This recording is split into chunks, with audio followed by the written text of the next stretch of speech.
So brains, we're back here with Daniel from the ASD world because the last interview, the audio was pretty terrible.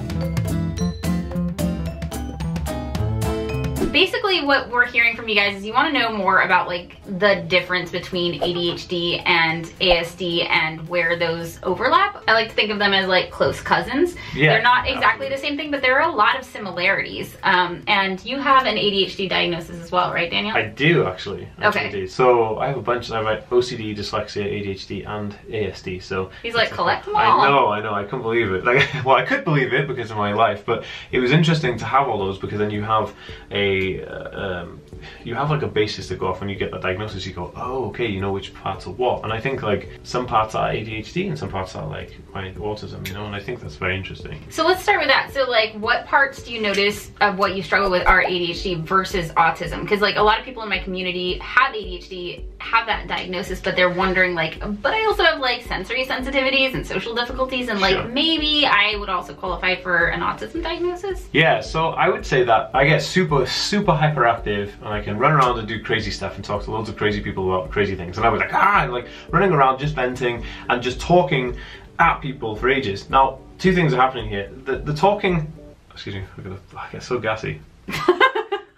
Honestly, I do. I have no idea why. That's just because I think I get nervous. So the two things happening when I'm like hard at talking to somebody about my favorite topic for ages, two things are happening. One is that the ASD in me is wanting to go hard at talking about my topic of interest. Hyperfixation. Yeah, and then it kind of like, we call it a loop. So you get on a loop and you just want to talk about the whole thing for ages, you go on forever. But at the same time, the reason I'm out there hyperactive as heck talking to this person is because I've got ADHD and I'm just like buzzing to go and do something that's completely erratic. So let's talk about that. So like social difficulties, because I have social difficulties as someone with ADHD as well. Because there's a neurodevelopmental delay, I was a few years behind my peers in learning like when it's appropriate to say something, when you're supposed to like not tell people everything, right? Boundaries are not a thing that I learned. So I had social difficulties and I knew that I wasn't a popular kid, but you had social difficulties, but how do you think they were different for somebody on the spectrum versus somebody with ADHD? One of the ones is, how do I position myself in space with this person? Like, I had no idea how close you get to somebody. I don't know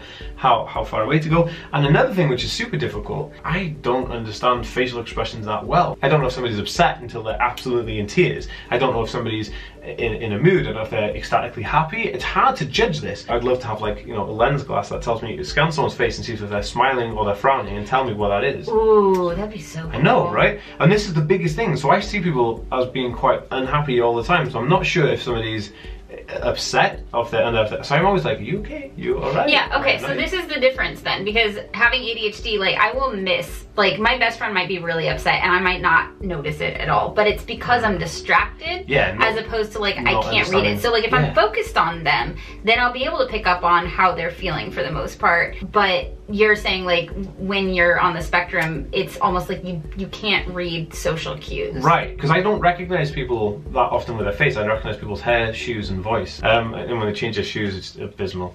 But yeah, but people I know for a long time. So that is one of the most challenging ones, is understanding if somebody's, and even the tone of their voice. I don't know if, is this person angry at me? Are they, you know, and I'm trying to articulate it to say, well, how would I be in that situation? I'm like, I don't know. Yeah. There's two other things. And it's complicated because how you would react might also be different from how they would react as well. Exactly. One of the reasons why I believe I don't recognize people that well is because I can't make eye contact. So I'm not looking at their face. So why would I identify them? I'm looking at their shoes or their hair or, you know, right, the and so shoulders. much emotion is in the face. That's right. Or is in the eyes. But you seem like you're making really good eye contact. So this is a trick that you learned, right? Yeah, so recently, so because of my career, I'm becoming way more in professional manners now. Around more professionals, and I need to really try my best, and I'm trying. So what I'm doing is I'm looking at cheeks and nose and just past the person's face, because it's so awkward to look at somebody's eyes. That still scares me. But to look at the nose or the cheek, and it's cool because you feel like I'm looking at you, but I'm in the eyes, but I'm not. I've been doing it all week with like the people I meet here. So it's really impressive. Yeah. And so eye contact is uncomfortable for you to make and also to receive, right? Yeah, it's kind of like when you make eye contact with somebody, it's almost as if you've just instantly lost all your clothes. It's like being naked. It's intimate. Yeah, it's intense. But you know, there was two things you touched on sensory issues. Now, in terms of sensory issues, and I was saying about how far I stand to somebody. Well, I have another issue. Which stems from something deeper called proprioception. I don't know if you're familiar with proprioception. Yep. Yeah, so it's deep muscle work. And I didn't know this until my occupational therapist told me about it, because I went there for help because I was like, oh, I don't know what was wrong, because they suspected I had dyspraxia, because when I go to put glasses down, I miss the table and the glass goes down. Or if I get a glass out of the cupboard, like I hit myself with the cupboard door because I don't know how far away the cupboard is, and this is a big issue. I got bruises all over my arms. It's terrible. So my occupational therapist said, look, it's just a proprioception issue from sensory processing disorder. So what you need to do is have a sensory diet. And I was like, what? And what this means is that, yeah, you kind of build proprioception in the morning. So I do like workout in the morning, and that lasts 2 or 3 hours. And then midday, I'll maybe like take a shower. Right? And then you work out for 2 or 3 hours in the morning? You only have to do about half an hour to 45 minutes of work, but it lasts, the effect of the proprioception lasts 2 hours, that's what I mean. Oh, okay. So every 2 hours you're trying to just top up, but you can do it like breakfast, lunch and dinner time, just do some kind of, and it could be like just literally doing wall press ups or something. And I tried this and it was unbelievable, but I found a hack, and I did this in a video. I did a video on sensory processing disorder, and my hack was this. I'll link to it, I think. Yeah, you can link to it, it's fine. I put an Under Armour tight vest on, because what this was doing was compressing my muscles, which was giving it proprioception, so I didn't have to work out because my muscles were getting these signals of the proprioception because I had this like tight vest on. It wasn't. Yeah, let's talk about that. So like I have restless leg syndrome along with my ADHD, to the point where like I eventually had to start taking medication for it because it would wake me up in the middle of the night and I wouldn't be able to get back to sleep, and it was really, really bad. Yeah. So I don't like a lot of tight things on me, but it is kind of a thing with autism where you need that sensory pressure, right? Yeah, like so correct. Vests or weighted blankets so I have a weighted blanket actually. That's incredible, the best night's sleep I've ever had. And what does it do for you?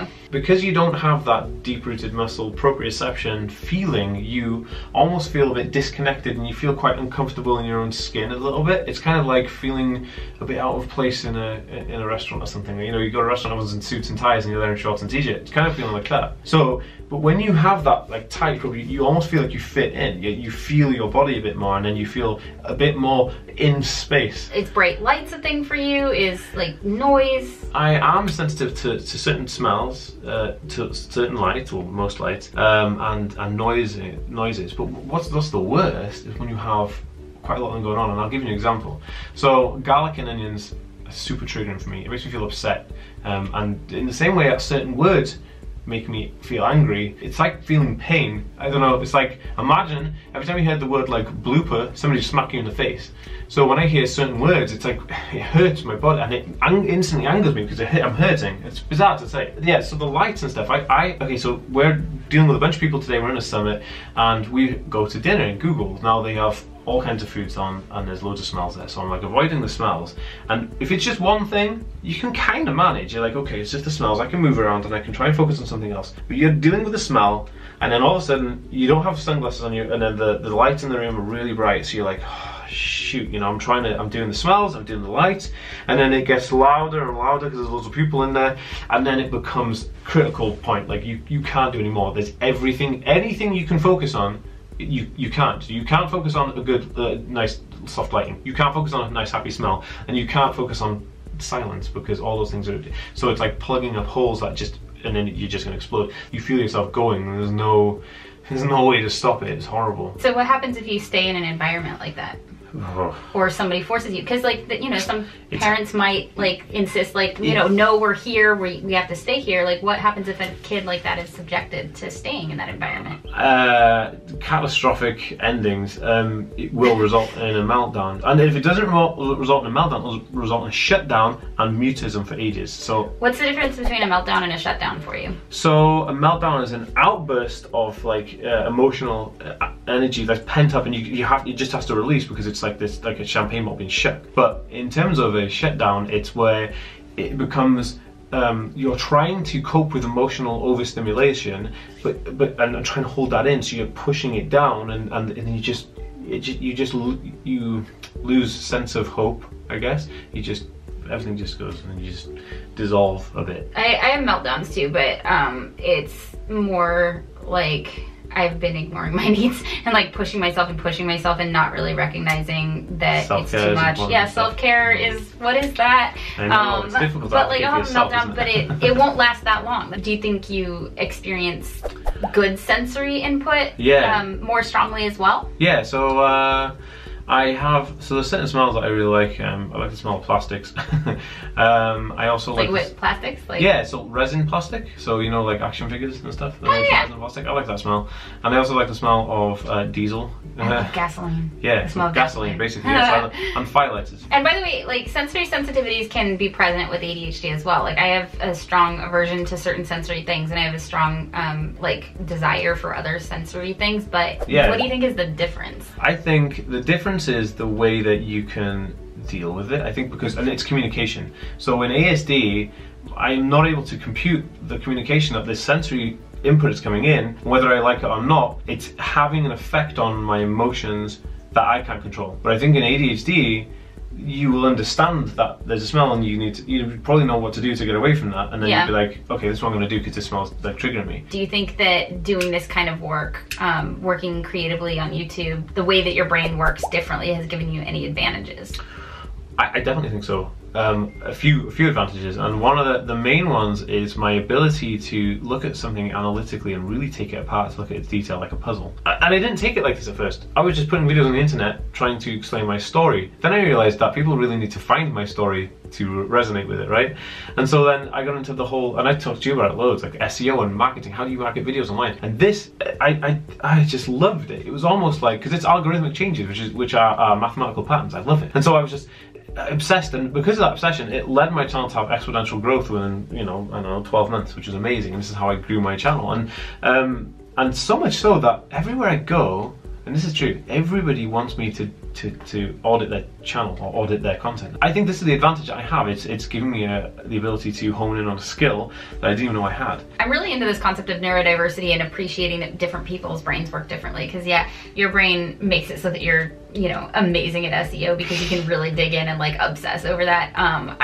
I can hyper focus on an episode, but also like I have a very like insatiably curious brain. It's always bouncing around like trying to figure out why, and so I'll have like 10, 20, 30, you know, 40 browser windows open at the same time, and I'm just like flipping back and forth to like different articles and like research studies and all of this, and I can take in like all of this information and then process it in a way where I can see things that other people might miss. You know, there's differences between brains, and your brain is different from my brain, and you know, your brain is also going to be different from the next person with ASD, and my brain is going to be different from the next person with ADHD. But there are a lot of similarities, and even communicating with you, I feel like, you know, there's a common ground. Yeah, we get each other because I think it's because we understand that the struggle sometimes, and that's not always a struggle, but there are some struggles, and I feel like we can sympathize with each other on that, which is an amazing thing because that doesn't happen often. Yeah, but we're getting there. We're getting to the point where as a society we can talk about it. So speaking of talk about it, we'll talk a little bit more on Daniel's channel. You can check out that video here. We'll talk about what we do like on a day-to-day basis, how we cope, apps we use, things like that, strategies like what our schedules look like. So we'll check that out. Go check that out on his channel. And if you happen to be going to VidCon, yeah, awesome. We're doing a panel on neurodiversity. Room 208, 2:30 p.m. on the 11th of July 2019 is gonna be a blast, and I'm super excited for it. Like it's gonna be awesome. Yeah. So it's gonna be me moderating. Daniel will be there. Katie Morton. Like all these people will pop people around. The squad goals. Yeah. Ready? 1, 2, 3. Bye brains. I have to ask a super weird question. Sure, let's go for it. So like you're more sensitive than most people to like sensory input, right? Yes. How did you, yes, tattoos. I get this question a lot. I'll put it like this. I love humming along to my Hoover because... What's a Hoover? I love humming along to a vacuum cleaner. Now, when you get a tattoo, because the pain is so overwhelming, it becomes almost numbing. Your brain engages with the almost therapeutic, and it's consistently giving you this perfect timing. It's amazing. Although it is painful, it's therapeutic. I can't explain it any more than just it feels nice, amazing. Like it's so weird.